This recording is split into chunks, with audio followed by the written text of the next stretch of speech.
भगवान शंकर की भक्ति देने वाली न जाने कितनी कथाएं, लेकिन वो हरि भी अनंत हैं, वो हर भी अनंत हैं और उनकी कथाएं भी अनंत हैं। कोई हजारों वर्षों तक कहे, लाखों करोड़ों वर्षों तक सुने, तब भी ये कथा पूर्ण ना हो सके, तो हम इन 11 दिनों में कैसे इस कथा को पूर्ण कर सकते हैं? इन 11 दिनों में उस शिव तत्व की केवल चर्चा मात्र हो सकती है। और शिव तत्व, मैंने कहा, मुझ जैसा साधारण ब्राह्मण बालक इस शिव तत्व पर कुछ कह सके, ये मेरी जीवा का सामर्थ्य नहीं है। शिव कथा का जो विषय प्रवेश होना चाहिए वो भी मेरे पास नहीं है। लेकिन उस शंकर भगवान की कृपा मुझ पर हुई है और मुझे इन 11 दिनों में शंकर भगवान की ये कथा कहने का, शंकर भगवान की महिमा गुणगान करने का मुझे अवसर भगवान भोलेनाथ ने दिया है। तो इन 11 दिनों में जो कुछ अपने गुरु जी की चरण में बैठकर सीख पाए, उन्होंने बहुत कुछ सिखाया, लेकिन जितना अल्प बुद्धि मेरी ग्रहण कर पाई है उसे सीख कर अपने हृदय में धारण किए हुए आपके प्रांगण में, इस कथा पंडाल में आया हूँ। जितना कुछ कह सका, अगर इसमें कुछ अच्छा है तो ये गुरु जी की कृपा है, अगर इसमें कुछ बुरा है तो महाराज ये मेरी अल्प बुद्धि के कारण आप सब क्षमा करेंगे। मेरी कोई बात आपको बुरी लगी हो, कोई बात ऐसी लगी हो जो आपके हृदय को चुभी हो, उसके लिए मैं आपसे क्षमा प्रार्थी। लेकिन इस व्यासपीठ से एक व्यक्ति को लक्षित करते हुए कभी बात नहीं कही जाती। आप कौन हैं, कैसे हैं, कैसा आपका जीवन है, इससे मेरा कोई परिचय नहीं है। लेकिन व्यासपीठ पर जैसी प्रेरणा होती है, उस भगवान की प्रेरणा से ही कोई कथावाचक कुछ कह सकता है। किसी को लक्ष्य करते हुए, किसी को लक्षित करते हुए ये कथा कभी नहीं कही जाती। लेकिन इस कथा की सार्थकता तब है अगर हमारे जीवन में, मैंने कल भी कहा, अगर कुछ परिवर्तन हो सके। सारी कथाएं याद नहीं रह सकती, सारी कथाएं हमारे हृदय में एक ही बार में जगह कर ले, ऐसा नहीं हो सकता। शास्त्र कहता है एकः शब्दः सम्यक् प्रयुक्ता स्तुष्ट ज्ञाता स्वर्गे लोके च काम। एक ही शब्द पर्याप्त हो जाता है। एकः शब्द, अगर उस शब्द को हमने हृदय में धारण कर लिया, एक कथा, एक 11 दिन की कथा तो दूर, एक दिन की कथा, एक दिन की कथा तो दूर, एक मंत्र, एक दृष्टांत, एक भजन, वो भी ना हो सके, कहा एक शब्द, एक शब्द सम्यक प्रयुक्ता, लेकिन उस शब्द को हमने हृदय में उतारा हो। स्तुष्ट ज्ञाता, कुछ ज्ञान भी उसके बारे में हमारे जीवन में हुआ हो। स्तुष्ट ज्ञाता स्वर्गे लोके च काम लोक, उस परलोक में तो हमारा सहाय होगा, इस लोक में भी वो हमारा सहाय हो जाएगा। तो कथा कहना और सुनने की सार्थकता तब, हमने पहले दिन चर्चा की थी कि कथाएं बहुत हो रही है, सत्संग बहुत हो रहे हैं, लेकिन कथा का यथेष्ट लाभ जो मिलना चाहिए वो हमें नहीं मिल रहा है। उसका कारण हम आपने चर्चा की थी कि हम सुनते तो हैं लेकिन जीवन में नहीं उतारते। एक ही बार में ये ज्ञान हमारे जीवन में उतर जाए ऐसा होना कठिन है, लेकिन धीरे धीरे करते करते सत्संग सुनते सुनते सुनाते हुए हम आप अपनी कमियों को पहचानें। मैंने कहा आपके अंदर हजारों कमियां होंगी तो लाखों कमियां मेरे अंदर भी हैं। मैं कहते हुए और आप सुनते हुए, हम धीरे धीरे, मैं सुनाते हुए आप सुनते हुए, हम आप अपनी कमियों को पहचानना सीखें। और इस सत्संग के माध्यम से कैसे उन कमियों को दूर किया जा सकता है, अगर हम ये सीख गए और धीरे धीरे उन कमियों को दूर करने लगे, तो इस कथा का जो सत्संग का फल शास्त्रों में कहा गया है वो हमें जरूर जीवन में प्राप्त होगा, अगर ऐसी लक्ष्य से, ऐसी भावना से हम आप कथा श्रवण करते हैं। तो आप सभी का बहुत बहुत धन्यवाद। मेरे साथ ब्राह्मण मंडली है, तो इन ब्राह्मणों का भी परिचय बहुत आवश्यक होता है। उसका कारण है कि जब ये तपस्वी ब्राह्मण गायत्री का जाप करते हैं, विष्णु सहस्त्र नाम का पाठ करते हैं, रुद्राष्टध्यायी का पाठ करते हैं, पंचाक्षर मंत्र का जाप करते हैं, तो इन्हीं ब्राह्मणों के तपस्या के फलस्वरूप व्यासपीठ पर बैठा हुआ कोई कथावाचक कुछ महाराज कथा कुछ कह सुन सकता है। इन्हीं ब्राह्मणों की शक्ति से मैं कुछ कह पाया हूँ, तो इन ब्राह्मणों का भी परिचय आवश्यक है। तो परिवार के जो पुरोहित जी हैं, रोहिणी कांत शर्मा जी, इन्होंने अपना समय इस यज्ञ के लिए दिया है। इनका आशीर्वाद इस परिवार को मिले, हम आप सबको मिले, तो इनका भी व्यासपीठ से बहुत धन्यवाद। भारत भूषण जी हैं, इनके सहयोगी हैं, इन्होंने भी इस यज्ञ के लिए अपना समय दिया है, तो इनका भी बहुत बहुत धन्यवाद। हमारे तीसरे पंडित जी इनके साथ एक भुवनेश शर्मा जी हैं, तो इन्होंने भी यज्ञ के लिए अपना समय दिया है, इनका भी बहुत बहुत धन्यवाद। पाचक महोदय हैं, सुशील जी और खेमचंद जी, इन्होंने भी इस यज्ञ के लिए समय दिया है, तो मैं इनका भी धन्यवाद करता हूँ। इनके साथ साथ मेरे साथ भी महाराज ये ब्राह्मण मंडली आई है, तो इनका भी परिचय है। आप ये ना समझें कि ये केवल कीर्तन करने वाले ही हैं, ये अच्छे पढ़े लिखे बच्चे हैं, भगवान का भजन करने वाले हैं। तो इनका भी मैं, इधर पंडित जी बैठे हैं, कपिल शर्मा जी चश्मा लगाया हुआ है जिन्होंने, तो इनका भी मैं धन्यवाद करता हूँ। इनके साथ मनोज शर्मा जी हैं, इनका भी बहुत बहुत धन्यवाद। इनके साथ मंगेराम पंडित जी हैं, इनका भी बहुत बहुत व्यासपीठ से धन्यवाद। उमेश पंडित जी जो हैं, इनका भी मैं बहुत बहुत धन्यवाद करता हूँ। इन्हीं ब्राह्मणों का कृपा आशीर्वाद इस यज्ञ पे रहा, जिसके कारण ये आज यज्ञ विराम की ओर जा रहा है। व्यासपीठ से, यजमान वर्ग से भी प्रार्थना महाराज, हमारे कारण, मेरे कारण, मेरी ब्राह्मणी मंडली के कारण आपको कोई असुविधा हुई हो तो आपसे क्षमा प्रार्थना इस महाराज व्यासपीठ से हूँ। तो आप सभी महानुभावों का बहुत बहुत धन्यवाद। भगवान से यही कामना कि जिस भी कामना से हम आपने ये भगवान की कथा सुनी है, हमारे जीवन में जरूर परिवर्तन हो। और आप सब बधाई के पात्र हैं कि आप जो सुन रहे हैं उसे मान भी रहे हैं। मैंने बताया आशीर्वाद कैसे लिया जाता है, आप सब बधाई के पात्र हैं। उसी दिन से मैं अनुभव कर रहा हूँ कि केवल मातृशक्ति नहीं, पुरुष वर्ग भी, बच्चे भी, बूढ़े भी, जवान भी, सारे जब भोग लेने के लिए आते हैं, दोनों हाथ आगे करते हैं और उस पर वस्त्र आच्छादित होता है, भले ही वो रुमाल हो। तो आप सब बधाई के पात्र हैं। आप इस कथा से कुछ सीख पा रहे हैं, यही कथा की सार्थकता है। उन दिवंगत आत्मा, उन महान पुरुष, उन दानवीर महाराज शिवदयाल जी के निमित्त ये भगवान की कथा करवाई जा रही है। तो उन्हीं का आशीर्वाद परिवार को भी मिला है, ट्रस्ट के लोगों को भी मिला है। और ट्रस्ट कहते किसको हैं? इंग्लिश का शब्द है ये ट्रस्ट। ट्रस्ट विश्वास को कहते हैं। उन शिवदयाल जी ने अपना विश्वास इन पुण्य आत्माओं पर महाराज, सब पर महाराज विश्वास बनाया है, और उनके विश्वास पर ये सब खरे उतर भी रहे हैं। मैं सुनता हूँ महाराज कि कितने यहाँ पर गरीबों को भोजन होता है, किसी गरीबों को पेंशन लगाई जाती है, कोई अशक्त हो, किसी की कोई मदद करने वाला ना हो, किसी की कोई सुनने वाला ना हो, तो ये ट्रस्ट जो है उनकी भी मदद कर रहा है, गरीबों को अन्न बांट रहा है। और मैंने कहा सबसे बड़ा, कोई थका हारा, कोई गरीब इस सोलन में कहीं रुकने की कोई जगह उसके लिए है तो ये शिवदयाल ट्रस्ट है हमारा। मुझे नहीं लगता कोई सोलन में और कोई प्रकल्प, एक आधा कोई और हो सकता है, मुझे नहीं ज्ञात है, लेकिन एक एव आज हम आप देखते हैं कि शिवदयाल ट्रस्ट, कोई गरीब है महाराज, कोई थका आ रहा है और महाराज यहाँ रुकना चाहता है, कहाँ रुके सोलन में, तो एक शिवदयाल ट्रस्ट है।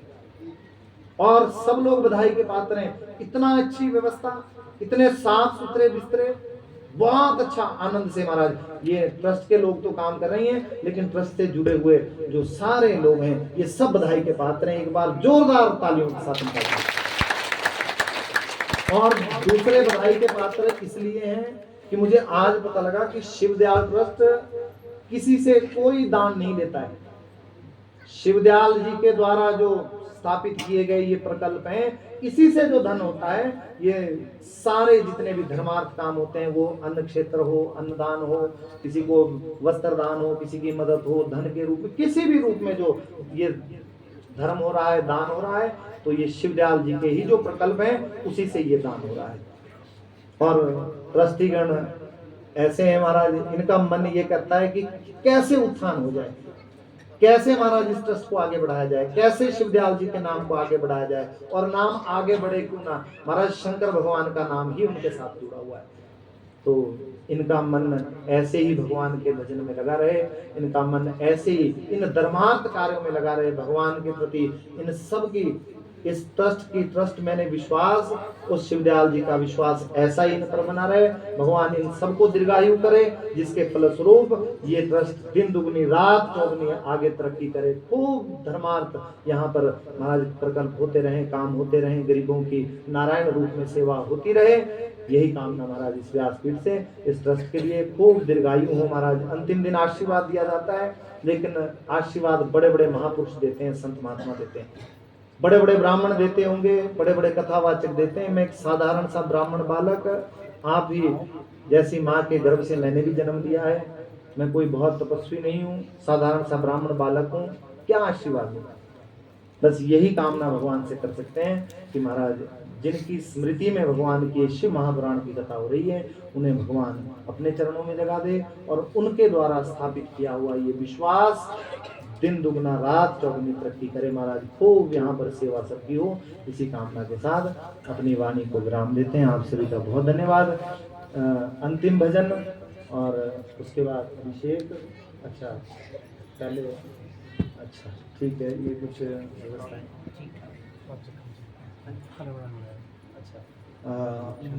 ध्यान रखना, आरती के बाद पहले जो आशीर्वाद के लिए आए वो भोजन बनाने वाले, जो भोजन बना उन्होंने भी बहुत सेवा की। महाराज बड़े आनंद से बहुत अच्छा भोजन बनाते थे, बहुत अच्छे से महाराज इनका सहयोग यहाँ पर रहा। और महाराज मेरे लिए तो दवाई भी यही लेकर आए। अब 22 फरवरी से लगातार कथा में थे तो खांसी भी हो गई थी, रोज खांसी होती थी। महाराज दवाई ट्रस्ट में डॉक्टर जी ने भी दवाई दी, किसी ने, सबने दवाई दी पर कोई फर्क नहीं पड़ा। फिर ये जो आते ना गांव से, ये लस्सी लेकर आए, ये नहीं मुझे पता कौन लेकर आए। तो मैंने कहा दवाई काम नहीं कर रही तो लस्सी भी, और बिल्कुल ठीक, अब कुछ बहुत फर्क है। लस्सी लाए थे महाराज ये, तो मैंने भी कहा कि चलो, तो इन्होंने बहुत सेवा की है महाराज। तो ध्यान रखना, आशीर्वाद के लिए पहले भोजन बनाने वाले और उसके बाद हम आप सभी, पहले दूर जाने वाले, हम आप सभी स्थानीय निवासी बाद में। ठीक भोजन के बाद पुराण यात्रा होगी। इस पुराण यात्रा में भी हम आप प्रयत्न करें कि सम्मिलित हो सके। इस पुराण यात्रा में एक एक कदम चलने पर एक एक यज्ञ का फल मिलता है, तो वो यज्ञ के फल से हम वंचित ना हो सके। महाराज उस प्रयत्न करें कि उस यज्ञ महाराज जो ये पुराण जी की यात्रा होगी उनके पीछे पीछे चलते हुए हम आप भी कुछ कदम चल सकें। तो ठीक भोजन के बाद, आरती के बाद भोजन और भोजन के बाद ये पुराण यात्रा हो जाएगी, तो हम आप सब उसमें सम्मिलित होने का प्रयत्न करें। ट्रस्ट की महानुभावों को सम्मानित किया जाएगा, तो आप धैर्य बनाकर कुछ देर बैठे रहें, कुछ आप थोड़ा सा समय मिले, और उसके बाद अंतिम भजन और उसके बाद फिर आरती और फिर भोजन। बोले वृंदावन बिहारी लाल की जय। ट्रस्ट के द्वारा सभी ब्राह्मणों को, जो आए हुए ब्राह्मण हैं, तो सबको सम्मानित किया जा रहा है। तो इनका मैं सभी ब्राह्मण मंडली की तरफ से धन्यवाद करता हूँ। तो आपका बहुत बहुत धन्यवाद।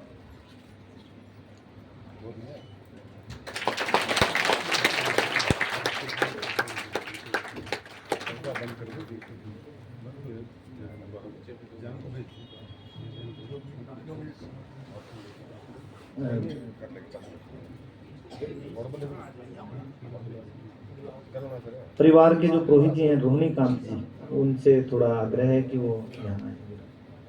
जोरदार तालियों से निकालेंगे।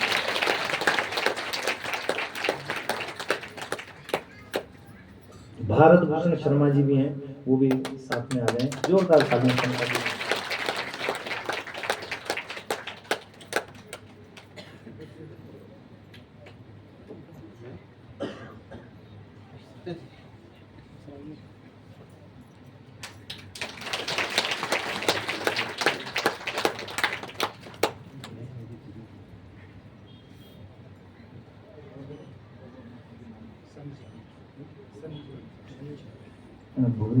भुवनेश जी हो गया, जोरदार तालियां।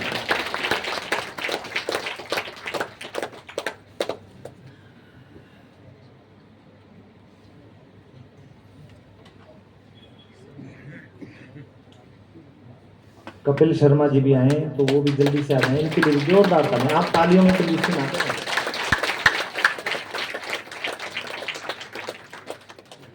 मनोज शर्मा जी आए, वो भी जल्दी से आ जाए।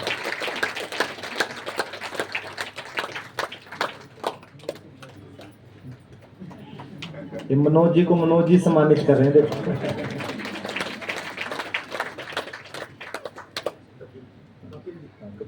ये मनोज जी।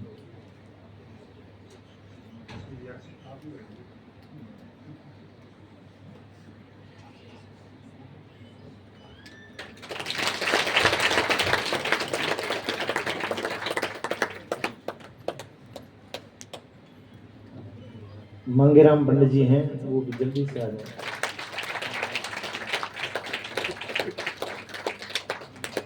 उमेश शर्मा जी से भी आग्रह है कि वो जल्दी से आए।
खेमचंद जी और सुशील शर्मा जी जो पाचक महोदय हैं, चेतन शर्मा या सुशील शर्मा, वो भी जल्दी से आ जाए।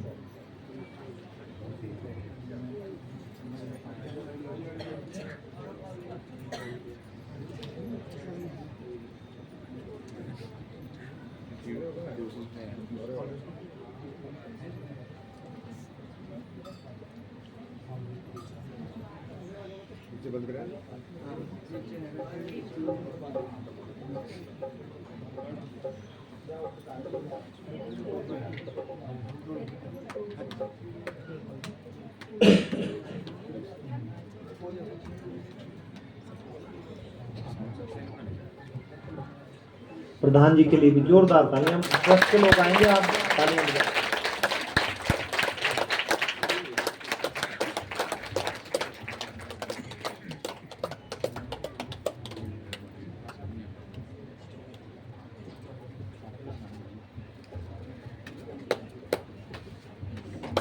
गुप्ता जी के लिए भी जोरदार।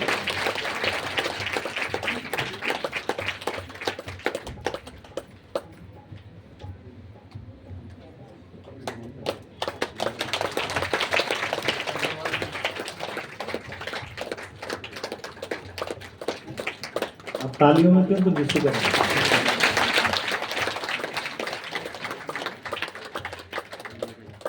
मनोज जी के लिए भी बहुत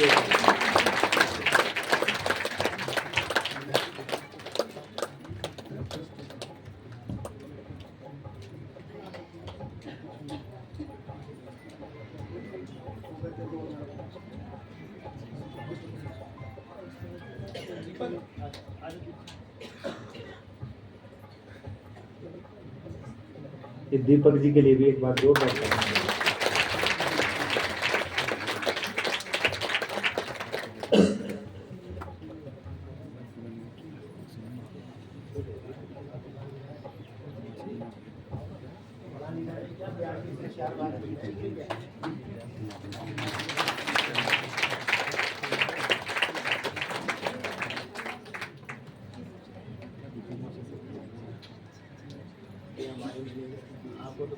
ये बहुत जरूरी सम्मान था। महाराज गणेश जी, इन्होंने बड़ा यहाँ पर संभाला काम, इनके लिए भी जोरदार।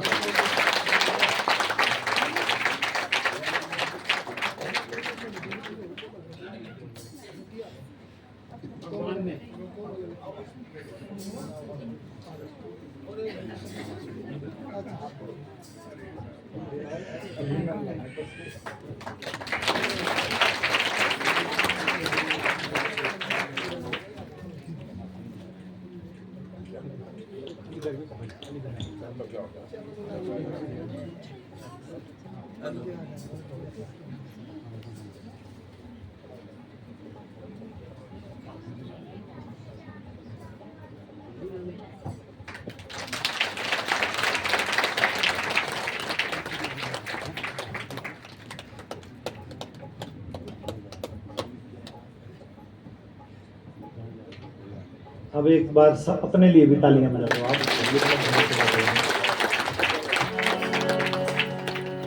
बोली वृंदावन विहारी लाल की जय, सतगुरुदेव भगवान की जय। हो छोड़कर संसार जब तू जाएगा, कोई न साथी तेरा साथ निभाएगा। छोड़कर संसार जब तू जाएगा, कोई न साथी तेरा साथ निभाएगा। छोड़कर संसार जब तू जाएगा, कोई न साथी तेरा साथ निभाएगा। छोड़ कर संसार जब तू जाएगा, कोई न साथी तेरा साथ निभाएगा। तूने हरि का भजन किया ना, सत्संग किया न दो घड़िया। तूने हरि का भजन किया ना, सत्संग किया न दो घड़िया।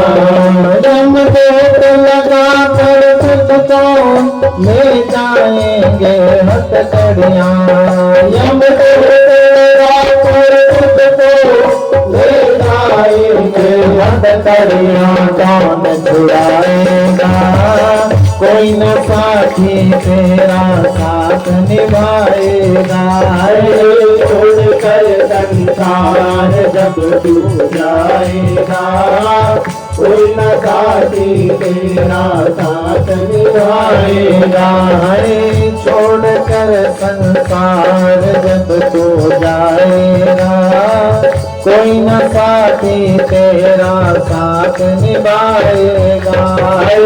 छोड़ कर संसार जब तू जाएगा, कोई न साथी तेरा साथ निभाएगा।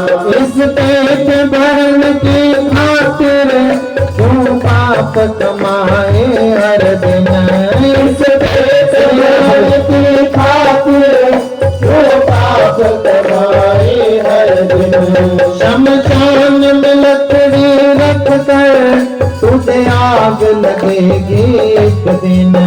शमशान में लकड़ी रख कर तुझे आग लगेगी एक दिन। घात हो जाएगा, कोई न साथी तेरा साथ निभाएगा।